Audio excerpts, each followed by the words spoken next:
चंदगड व कान्होर बुद्रुक येथे राजे शाहू समविचारी आघाडीचे अपक्ष उमेदवार विनायक उर्फ आप्पी पाटील यांच्या प्रचाराला स्थानिक नागरिकांचा उत्स्फूर्त पाठिंबा लाभला आहे। महिलांसह कार्यकर्त्यांनी मोठ्या संख्येने उपस्थित राहून प्रचार फेरीत सहभाग नोंदवला, ज्यामुळे संपूर्ण परिसरात उत्साहाचे वातावरण निर्माण झाले आहे। या प्रचार फेरीत गोपाळराव पाटील, गोविंददा पाटील, संजय पाटील, प्रभाकर खांडेकर, नितीन पाटील यांच्यासारख्या स्थानिक नेत्यांनी आपल्या उपस्थितीने प्रचाराला बळ दिले आहे। आप्पी पाटील यांच्या प्रामाणिकतेने आणि कामगिरीवर आमचा ठाम विश्वास आहे, असे गोपाळराव पाटील यांनी आपले मत व्यक्त केले।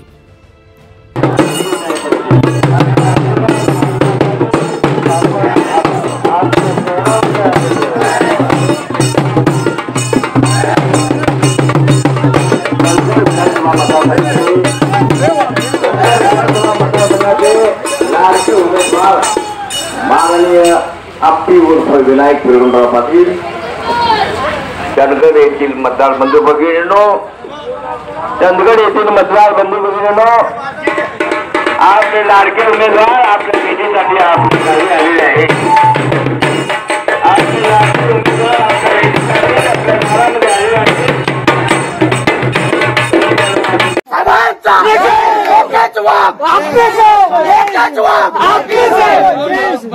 उद्यापासून होणाऱ्या 2 दिवसाची निवडणुकीमध्ये अत्यंत महत्त्वाचे दिवस आहेत। माझं चिन्ह आहे बादली।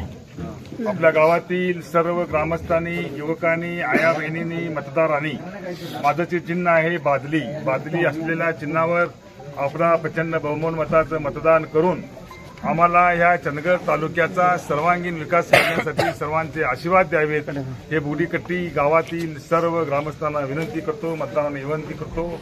आणि उद्यापासून 2 दिवस माझं चिन्ह आहे बादली हे घराघरापर्यंत पोहोचून, मतदारांपर्यंत पोहोचून जास्तीत जास्त मताधिक्य या गडील तालुक्यातून मिळाले पाहिजे, अशा पद्धतीचं नियोजन सर्व कार्यकर्त्यांनी करावे ही नम्र विनंती करतो। आणि पुन्हा एकदा सर्वांचा आभार मानून मला कळवीकट्टी या ठिकाणी जाण्यासाठी आप्पी पाटील यांनी कोपरा सभेत मतदारांशी संवाद साधताना या भागातील सिंचन, शेती, रस्ते आणि पाणी यांच्यासारख्या मूलभूत प्रश्नावर लक्ष केंद्रित करण्याचे आश्वासन दिले। ही लढाई फक्त निवडणुकीची नाही तर विचारांची आहे, असे मत व्यक्त करत आप्पी पाटील यांनी जनतेच्या विश्वासाला प्राधान्य दिले। हा प्रचार नव्हे तर जनतेचा विश्वास आहे, असे त्यांनी ठामपणे सांगितले। कान्होर बुद्रुक येथे झालेल्या या सभेमुळे परिसरातील वातावरण अधिकच उत्साही झाले असून आप्पी पाटील यांचा विजय सुनिश्चित असल्याचा विश्वास कार्यकर्त्यांमध्ये दिसून येत आहे। KMM मराठी, रवी पाटील, चंदगड।